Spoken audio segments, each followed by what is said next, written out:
पत्थरों की पूजा करते हैं। गणेश जी की मूर्ति विसर्जन करते हैं, ठीक है। वो एक मानव ही बनाता है उस मूर्त को। उस मूर्त को बना करके जिसने बनाया तो वो उसका पिता हो गया। और उसी के सामने जैसे मेरा बच्चा है, हमने उसको जन्म दिया, मेरे सामने होगा, अब वो बड़ा होकर हम उसके पैर छूंगे क्या? जिसको बनाया उसी के पैर, मैंने जिसको जन्म दिया उसी के पैर छूना तो बेकार है ना। देखो तर्क जो है ना, तर्कों की भी एक मर्यादा होती है जी, इसी मर्यादा में सर मैं बोल रहा हूँ कि कौन सा तर्क करने योग्य है, कौन सा तर्क करने योग्य नहीं है।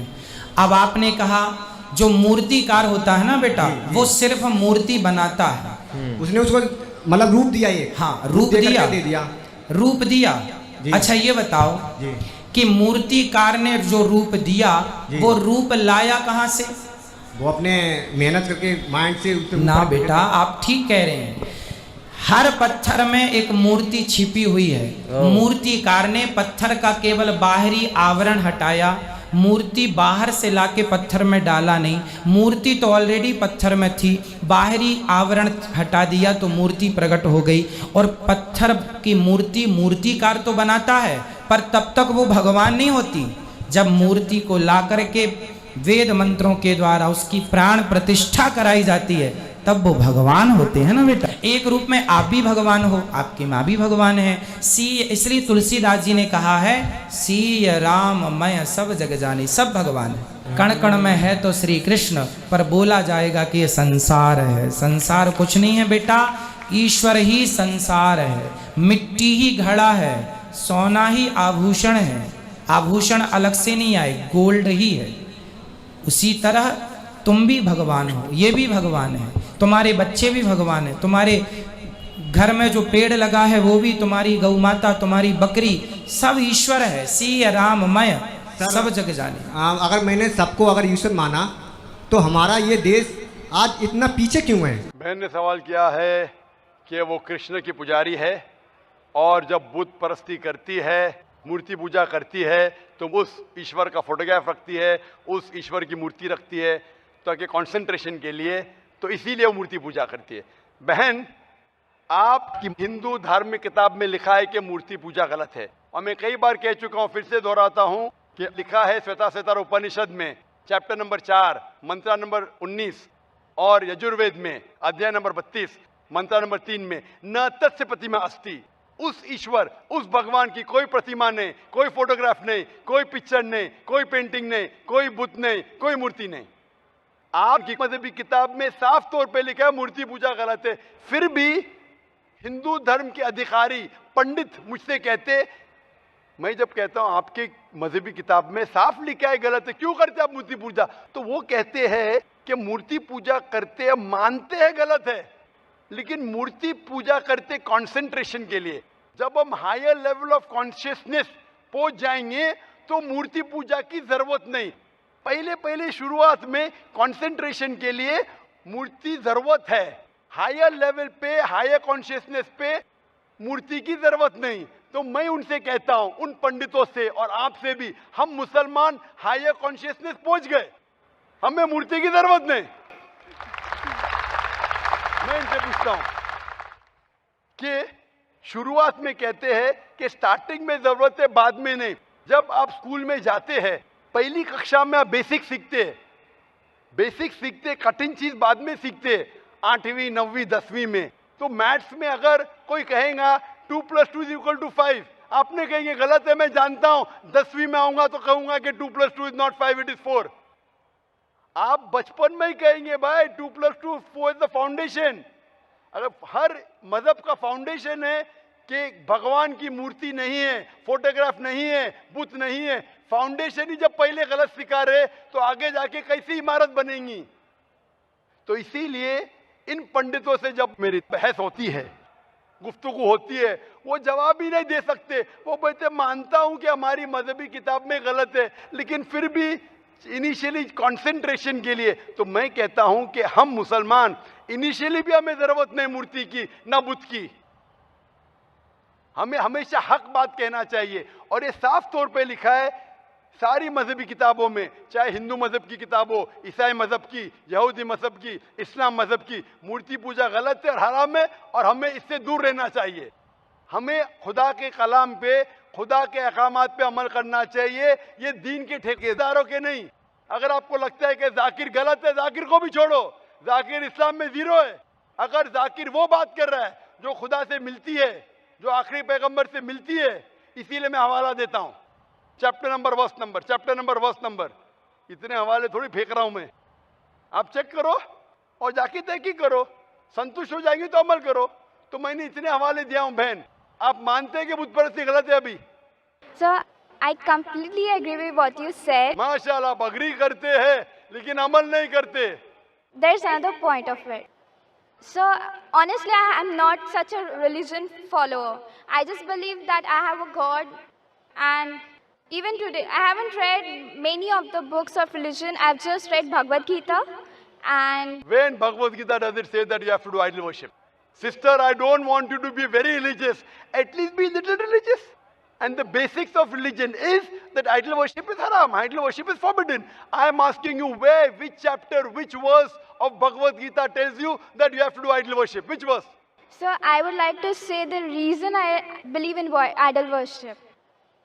It is when I have a problem, a very big problem, all I do is I close my eyes, visualize and feel my Lord, that is Lord Krishna whom I worship, and it just makes me feel so much better. I get so much strength that I know I'm ready to face anything that comes. Oh, I will give you the reply. Sister, if you read Bhagavad Gita, chapter number 7, verse number 20, it says that those whose desire has been stolen by material things, they do idol worship. Verse number 21 says that if you worship the false god, God will fulfill your wish, you will go to the kingdom of the false god. So Bhagavad Gita says that if you worship false god, he will fulfill your requirements, but you will go to the kingdom of the false god. Same thing is mentioned in the Quran. Allah gives you, even if you worship wrong things, Allah fulfills your desires and you go more into the depths of darkness. So this is, God is testing you, that do you really worship the true God or do you believe in wrong things? If you worship the wrong thing, Allah fulfills your desires and puts you more in the depths of darkness. You may think that if you ask an idol for wealth, you get wealth. Wealth will not take you to paradise. Following the commandments of God will take you to paradise. So sister, isn't it mentioned in Bhagavad Gita that don't do idol worship? It says those whose intelligence has been stolen by material desires, they do idol worship.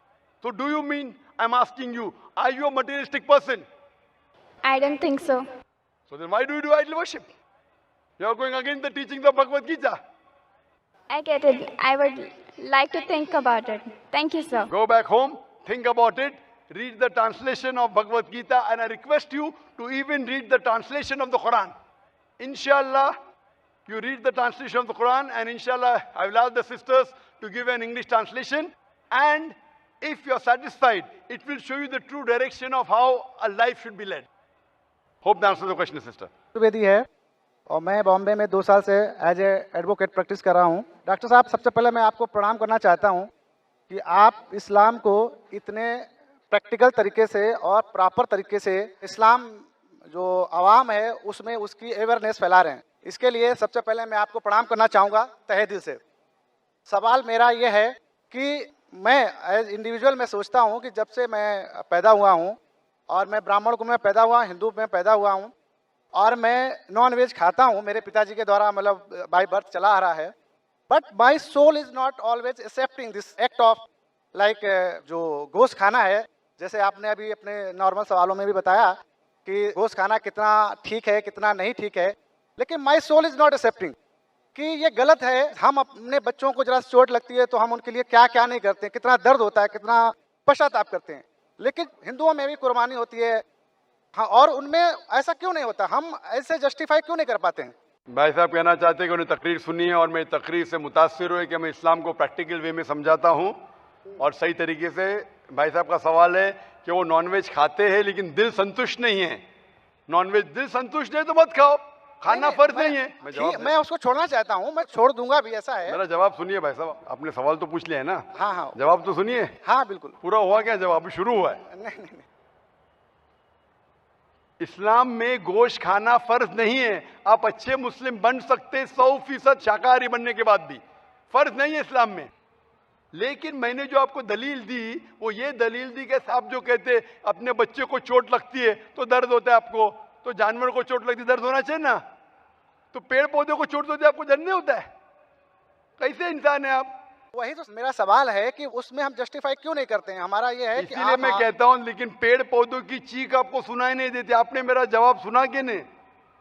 मैं जो जवाब दिया, आठवीं गलतफहमी गोश्त के बारे में मैं साफ तौर से कहा कि पेड़ भी चीखते हैं, उसकी चीख सुनाई नहीं देती। मैं पूछना चाहता हूं, आपका बच्चा गूंगा है, आप उसको चुबोते, हाथ काटते उसका, वो रोता है, सुनाई नहीं देता, तो खुश है क्या आप? मैं खुश नहीं हूं, इसीलिए तो मेरा समाधान मैं इसलिए आपसे बोलता हूं मैं, तो आप भाजी पाला क्यों खाएंगे? फिर भाजी पाला भी मत खाओ, आप जिएंगे कैसा? आप जब सांस लेते जिरासिम जाते, आपके जिस्म में जिरासिम जर्म्स जाते, जर्म्स की भी जिंदगी होती है, लाइफ होती है। आप उनका कत्ल क्यों कर रहे? आप खड़े अभी हर मिनट आप सांस ले रहे, हजारों जर्म्स का कत्ल कर रहे, क्यों कर रहे? कैसे इंसान है आप? जवाब दो। आप कातिल है। ठीक है, जो नहीं दिखता है नहीं, तो ठीक है क्या ठीक नहीं है? नहीं दिखता है का मतलब अपनी ट्रेडिशन को जैसा हम लोग पैदा होते हैं, जो चीज फॉलो करा दी जाती है या उसको थोप दिया जाता है, उसी को हम फॉलो करते चले जाते हैं। मेरे बाप दादा कहते थे दुनिया चपटी है, का मैं मानूं? नहीं, मैं मान नहीं रहा हूँ, इसीलिए तो मैं आपसे समाधान चाहता हूँ। इसीलिए मैं कहता हूँ कि साइंस अभी तरक्की कर चुकी है। साइंस कहती है कि पेड़ पौधों में भी जान है, जानवर में भी जान है। जो जानवर खाने के लिए बनाए गए उसको खा सकते, जो जानवर से नुकसान होता है मत खाइए। साइंस टेक्नोलॉजी कह रही है। ये आपके परदादा जो कह रहे, कुछ सही कहते थे, कुछ गलत कहते थे। जो सही कहते उसके ऊपर अमल करो, जो गलत कहते तो छोड़ दो। आप मानते हैं कि बुत परस्ती गलत है या सही है? मैं 100% उस चीज को नहीं सही कह सकता हूँ कि गलत या सही है। नहीं, गलत है या सही है? मैं फॉलो कर रहा हूँ तो मैं उसको सही मानता हूँ। फॉलो कर रहे इसलिए सही मानते। आप चोरी करेंगे तो चोरी सही हो जाती है? नहीं, आप नहीं करते। अगर एक इंसान बोलेगा मैं चोरी कर रहा हूँ इसलिए सही है, तो ये सही दलील है? नहीं, सही चोरी वो नहीं, मैं कहता हूँ कहा गया है। मैं पूछता हूँ, अगर एक चोर दलील देता है आपको कि मैं चोरी करता हूँ इसलिए सही, आप वो दलील को मानेंगे? तो वो समाज के द्वारा बता दिया गया कि चोरी गलत है, इसलिए हम उसको गलत, क्योंकि आपके किताब में साफ तौर से किसी का अहित होता है, किसी का अहित होता है। भाई साहब, आपकी किताबों में साफ तौर से लिखा गया है कि मूर्ति पूजा गलत है, बुत परस्ती गलत, फिर भी आप कर रहे। मुझे सर उतना अवेयर होता तो मैं यहाँ क्यों आता? इतना मनुष्य में आप अगर आ गए इधर तो अभी पूछ रहा हूँ, अभी अवेयरनेस आया कि नहीं? अभी आप 3 घंटे से इधर है, अभी आप अवेयर नहीं होंगे तो आने का फायदा क्या आपके? आप इतने घंटे से है इधर, मेरी तकरीर सुन चुके हैं, सवाल जवाब सुन चुके, इतने हवाले दिया। मैं चैप्टर नंबर, वर्स नंबर, वेद का, उपनिषद का वो मैंने लिखा अभी माशा लिख लिए। तो अभी आपको यकीन हुआ कि मूर्ति पूजा गलत है? गलत इमेजिनरी चीज को मैं गलत तो नहीं मान सकता। आप घर पे जाके तहकीक कीजिए भाई साहब, घर पे जाके तहकीक कीजिए और तर्जुमा पढ़िए वेद का, आपके उपनिषद का, और मैं कहूंगा कुरान मजीद का तर्जुमा भी पढ़िए। तर्जुमा के जरिए इंशाल्लाह आप हिदायत पाएंगे। जी जरूर। Hope the answer the question. जी खुशामदीद दोस्तों, उम्मीद करता हूँ वीडियो आपने पूरी देखी होगी और आपको पसंद भी आई होगी। इस्लाम एक ऐसा मज़हब है जो हमेशा आपको हुक्म देता है कि आप सिर्फ़ और सिर्फ एक अल्लाह की इबादत करें। इसलिए कुरान में अल्लाह ताला फरमाते हैं इन्ना दीना इंदल्लाहिल इस्लाम। और अगर कोई आपसे पूछे कि आप कितने खुदाओं को यकीन रखते हैं, कितने खुदाओं पर ईमान रखते हैं, तो हम मुसलमानों का जवाब होता है कि हम सिर्फ़ और सिर्फ एक अल्लाह ताला के ऊपर ईमान लाते हैं और उसको एक मानते हैं। अल्लाह ताला के साथ शिर्क करना ये गुनाह कबीरा है और अल्लाह ताला हर एक गुनाह माफ़ फरमा देते हैं, लेकिन शिर्क के गुनाह को कभी माफ़ नहीं करता। इसके बरकस अगर आप हिंदू मज़हब को ले लें तो हिंदू मज़हब में शिरकियात बहुत ज़्यादा है। वो एक नहीं, दो नहीं, बल्कि बहुत सारे खुदाओं को मानते हैं, बहुत सारे बुतों को मानते हैं। एक बुत रोटी के लिए रखा होता है, एक बुत जो है वो बारिश के लिए, एक बच्चों के लिए, एक बीवी के लिए, और मुख्तलिफ़ किस्म के शिरकियात में जो है ना ये हर वक्त गिरे रहते हैं और हर वक्त ये इन शिरकियात में मसरूफ़ रहते हैं। लिहाजा हिंदू मज़हब में अगर आप ये कहते हैं कि हिंदू मज़हब वाले एक अल्लाह ताला को मानते हैं तो ये बात बिल्कुल गलत है। इसी तरह अगर हिंदू मज़हब वाले आप ले लें तो हिंदू मज़हब की शुरुआत शैतान की वजह से हुई। शैतान ने आकर इन लोगों को बताया कि आपके दादा परदादा वो मर गए हैं, तो उसकी मूर्ति बनाकर आप उसको याद करें, उसकी इबादत करें, तो उसको जो है ना उसकी रूह को सुकून मिलेगा। तो इसी तरह होता गया और यही तरीका है और इसी वजह से जो है ना बुतों की शुरुआत हुई। अब फ़र्क क्या है इस्लाम में और हिंदू मज़हब में? तो इन दोनों में फ़र्क बहुत ज़्यादा और वाज़ेह है। वो फ़र्क ये है कि इस्लाम में सिर्फ़ और सिर्फ़ एक अल्लाह की इबादत का हुक्म हुआ और हिंदू मज़हब वाले वो इस बात पर यकीन नहीं रखते। इसी तरह हिंदू मज़हब को बहुत सारे वीडियोस के ज़रिए एक्सपोज़ कर दिया गया कि किस तरह ये हिंदू लोग मज़हब के नाम पर अपने इन बुतों को बेच डालते हैं और इसकी जो है ना वो तिजारत करते हैं। इसी तरह जितने भी अम्बिया अलैहिस्सलाम इस दुनिया में आए, हज़रत आदम अलैहिस्सलाम से लेकर हज़रत मोहम्मद सल्लल्लाहु अलैहि वसल्लम तक, तमाम अम्बिया ने लोगों को सिर्फ़ इन बात पर मेहनत की कि आप सब लोग सिर्फ़ और सिर्फ ला इलाहा इल्लल्लाह पढ़ो, आप कामयाब हो जाओगे। तो जिस वक़्त जिस नबी की बात लोगों ने मानी, जिन लोगों ने मानी वो कामयाब हुए और जिन लोगों ने नहीं मानी तो वो नाकाम हुए। अब जब आप इस्लाम में इबादत करते हैं तो आप क़िबले की तरफ मुँह करके सिर्फ़ और सिर्फ अल्लाह की इबादत करते हैं। आपको किसी भी मूर्ति या किसी भी तस्वीर की ज़रूरत नहीं। जबकि इस वीडियो में आपने देखा कि डॉक्टर ज़ाकिर नाइक से सवाल भी हुआ कि हम मूर्ति पूजा इसलिए करते हैं ताकि हमारा कंसंट्रेशन बराबर रहे। तो जब आप इस्लाम में दाखिल होते हैं और जब ईमान आप लाते हैं तो आपका कंसंट्रेशन ऑलरेडी मुकम्मल हो जाता है, इसलिए आपको किसी भी किस्म की मूर्ति वगैरह की ज़रूरत नहीं। तो इस्लाम में बग़ैर मूर्ति के आप इस्लाम में सिर्फ़ और सिर्फ क़िबले की तरफ मुँह करके आप नमाज़ पढ़ेंगे। और क़िबले का हुक्म इसलिए आया क्योंकि अगर क़िबले की सिमत मुकर्रर ना होती तो फिर कोई एक तरफ मुँह करके नमाज़ पढ़ता, कोई दूसरे की तरफ, कोई तीसरे की तरफ, तो इसी तरह जो है ना वो माहौल जो है ना वो ख़राब हो जाना था। तो इसलिए अल्लाह ताला ने एक सिमत, एक जहत मुकर्रर की और उसकी तरफ मुँह करने का हुक्म हम सब मुसलमानों को दिया गया। उम्मीद करता हूँ वीडियो आपको पसंद आई होगी। अगर वीडियो आपको पसंद आए तो इस चैनल को सब्सक्राइब करें। बहुत शुक्रिया।